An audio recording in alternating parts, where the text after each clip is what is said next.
મિત્રો, અલ્પેશભાઈ અને પાયલબેનને બે દીકરા હતા. તેઓ હંમેશા ગૌરવથી એવું કહેતા કે અમારે તો રામ લક્ષ્મણ જેવા બે કંધોતર દીકરા છે. ખૂબ સુખી અને સમૃદ્ધ ઘર હતું અને એનું જીવન સરળતાથી વહેતું હતું.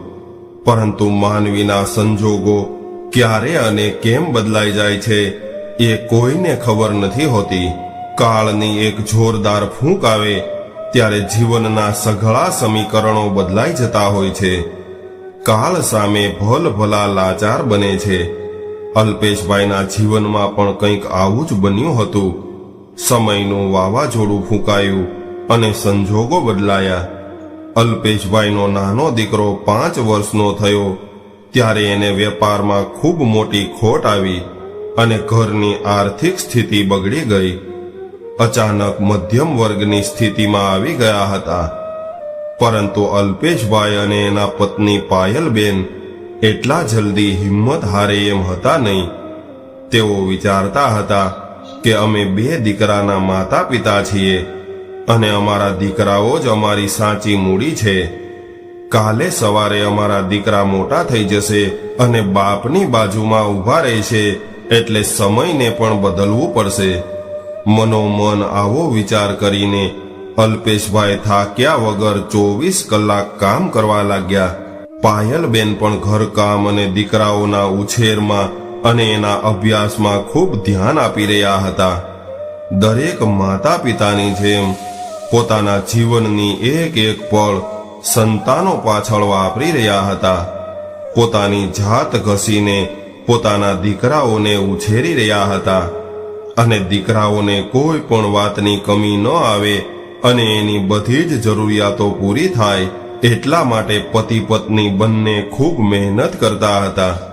પરંતુ આવી કારમી મોંઘવારીના સમયમાં 4 વ્યક્તિના કુટુંબને સારી રીતે નિભાવવું એ કંઈ ખાવાના ખેલ નથી હોતા. એમાં પણ પહેલાથી સારી રીતે રહ્યા હોય અને હવે આવી રીતે સામાન્ય જીવન જીવવાનો સમય આવ્યો હોય ત્યારે ખૂબ તકલીફ પડે છે. અલ્પેશભાઈ અને પાયલબેન પોતાની દરેક જરૂરિયાતોમાં કાપ મૂકીને પોતાના સંતાનોની સગવડતા સાચવી રહ્યા હતા. એમના માટે તો આ બધું જ સહજ અને સ્વાભાવિક હતું. આવી રીતે ધીરે ધીરે સમય વીતવા લાગ્યો અને દીકરાઓ મોટા થયા.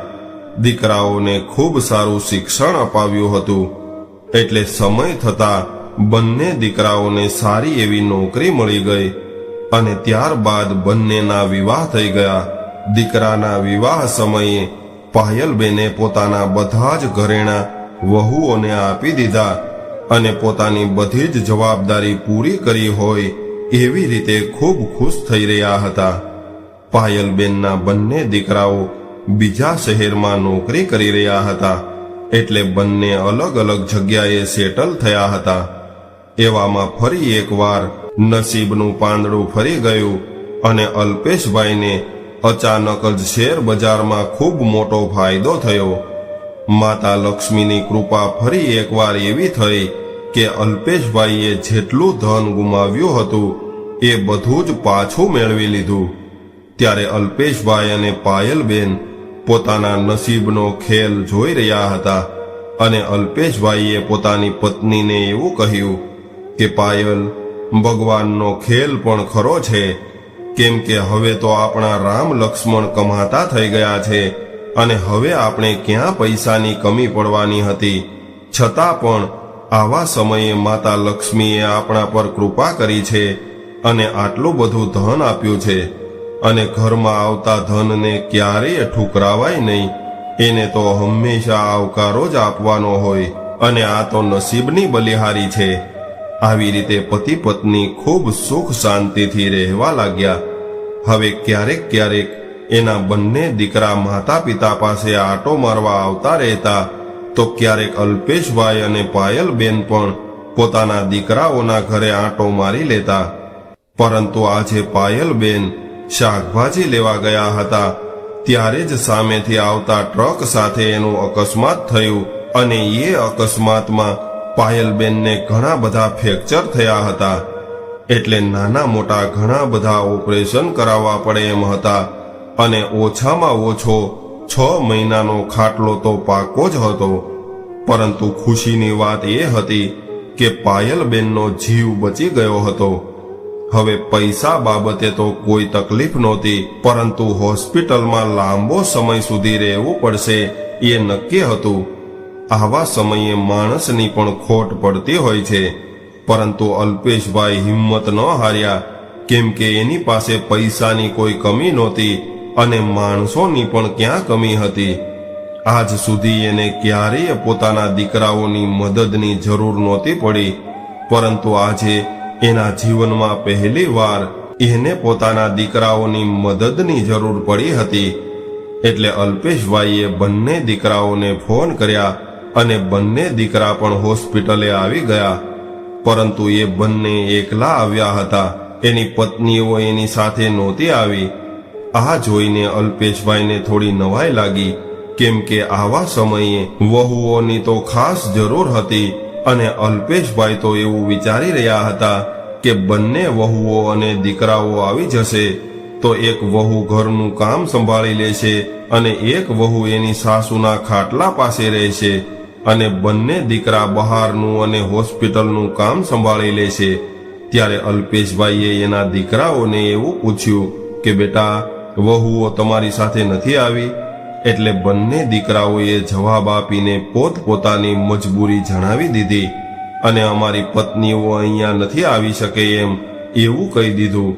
અને એવું પણ કહ્યું કે પપ્પા, કદાચ તમારે પૈસાની કોઈ જરૂર હોય તો અમે હાજર છીએ. માના ઈલાજમાં ગમે એટલો ખર્ચો થાય એની તમે ચિંતા નહીં કરતા. મારી મમ્મીની સારવારમાં કોઈ પણ પ્રકારની ખામી ન રહેવી જોઈએ. બંને દીકરાઓએ આવું કહ્યું, કેમ કે એ બંને જાણતા હતા કે અમારા પિતાજીને અત્યારે પૈસાની તો કોઈ જરૂર નથી. ત્યારે અલ્પેશભાઈએ કહ્યું કે નહીં દીકરા, પૈસાની તો મારે ક્યાં જરૂર છે, પરંતુ જરૂર તો ઘરના માણસોની છે. કદાચ બંને વહુઓ વારા ફરતી થોડો સમય અહીંયા આવી હોત તો થોડા સમયમાં તારી મમ્મીને રિકવરી આવી જાત, અને આમ પણ હું એકલો બધી જગ્યાએ કેવી રીતે પહોંચી શકીશ. આવા સમયે હોસ્પિટલમાં કોઈ એક વ્યક્તિએ સતત રહેવું પડે છે. એટલે હું ઘર સંભાળું કે બહારના ધક્કા ખાવ કે પછી તારી મમ્મીની પાસે રહું, આ બધું હું એકલો કેવી રીતે સંભાળી શકીશ એ તો તમે બંને સમજી શકો છો. ત્યારે મોટા દીકરાએ કહ્યું કે હા પિતાજી, તમારી વાત સાચી છે, પરંતુ એમાં અમે પણ શું કરી શકીએ? અમારા સંજોગો જ એવા છે કે ત્યાંથી કોઈ અહીંયા આવી શકે એમ નથી. શહેરમાં પણ એટલા બધા પ્રોબ્લેમ હોય છે અને અમે તો અમારા કામોમાં પણ પૂરી રીતે પહોંચી નથી શકતા, તો બીજું શું કરી શકીએ? પરંતુ પિતાજી, બીજી કોઈ જરૂર હોય તો અમને જરૂર જણાવજો. અને પપ્પા, આપણી પાસે પૈસા હોય એટલે માણસો તો જેટલા જોઈએ એટલા મળી જાય છે. એટલે તમે વધારે ચિંતા કર્યા વગર 2 માણસો રાખી લ્યો.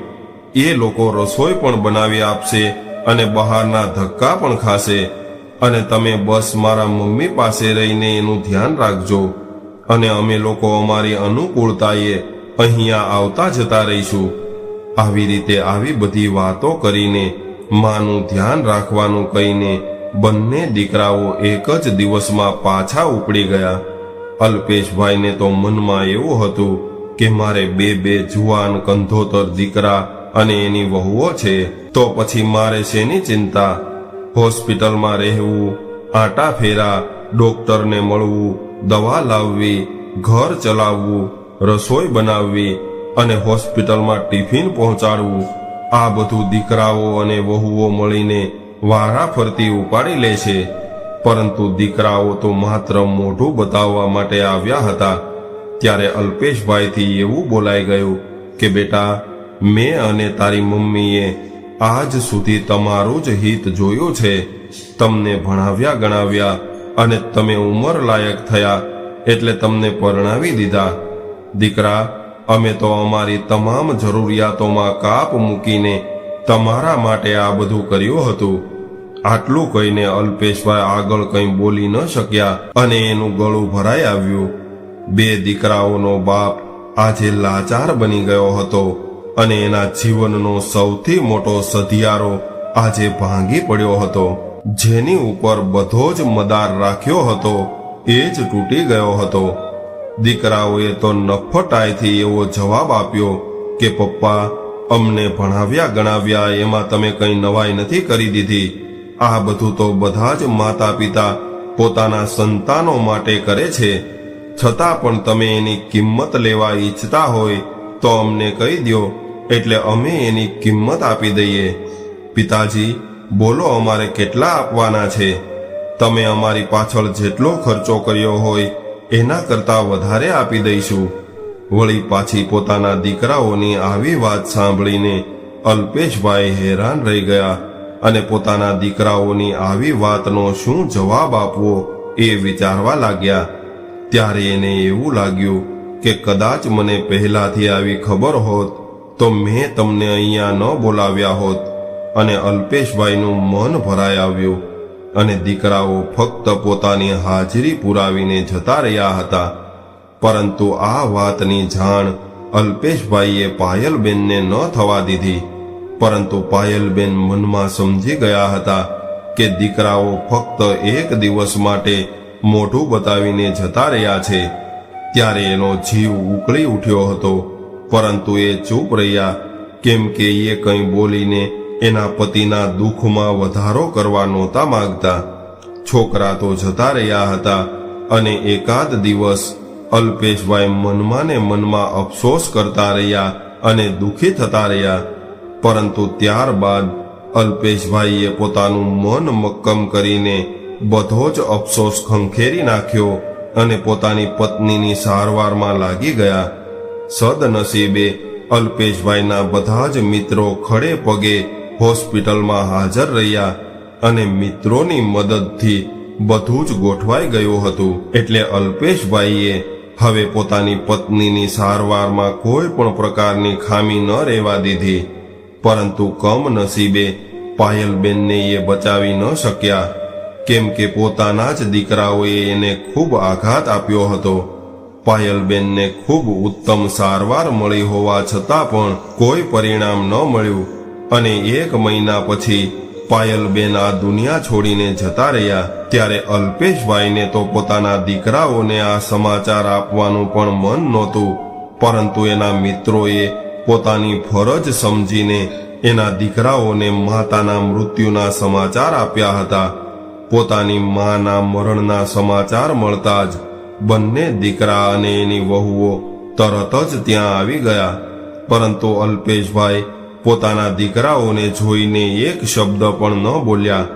જ્યારે દીકરાઓ અલ્પેશભાઈને આશ્વાસન આપવા ગયા ત્યારે કશું જ બોલ્યા વગર વેધક નજરે એની તરફ તાકી રહ્યા.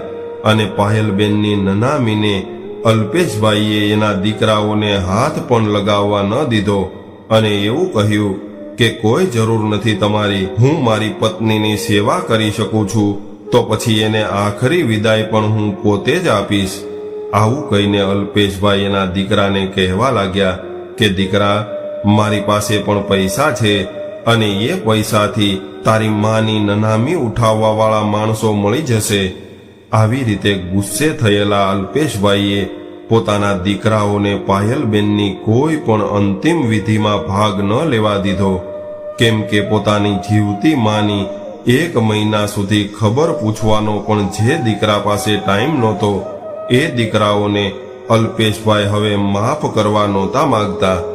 હવે પાયલબેનની અંતિમ વિધિ પૂરી થઈ અને દીકરાઓ પોતપોતાની રીતે ત્યાંથી નીકળી ગયા અને ધીરે ધીરે સમય વીતવા લાગ્યો. આ વાતને હવે 5 વર્ષ વીતી ગયા હતા અને હવે અલ્પેશભાઈએ પોતાના દીકરા સાથે કોઈ પણ પ્રકારનો સંબંધ રાખ્યો નહોતો અને એ એકલા જ રહેતા હતા. અને એક દિવસ અલ્પેશભાઈ પણ આ દુનિયા છોડીને જતા રહ્યા. એના દીકરાઓને તો પહેલાથી જ ખબર હતી કે આપણા પિતાજી પાસે ઘણા બધા પૈસા છે, એટલે એ તરત જ દોડી આવ્યા.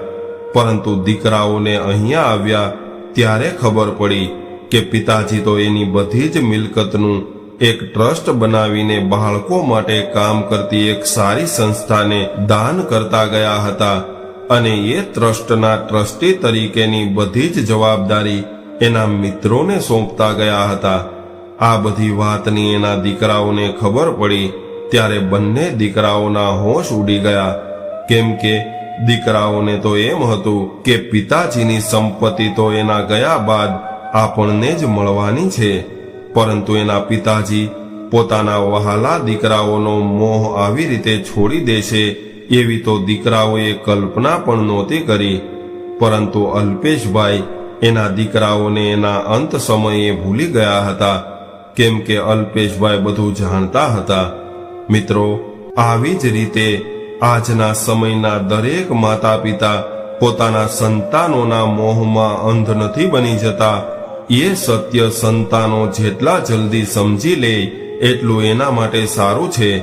તો મિત્રો, આજની સ્ટોરી તમને કેવી લાગી કોમેન્ટમાં જરૂર જણાવજો, અને પસંદ આવી હોય તો વિડીયોને લાઈક કરીને તમારા મિત્રો સાથે શેર કરજો, અને નવા હોય તો ચેનલને સબસ્ક્રાઇબ જરૂરથી કરજો. હર હર મહાદેવ.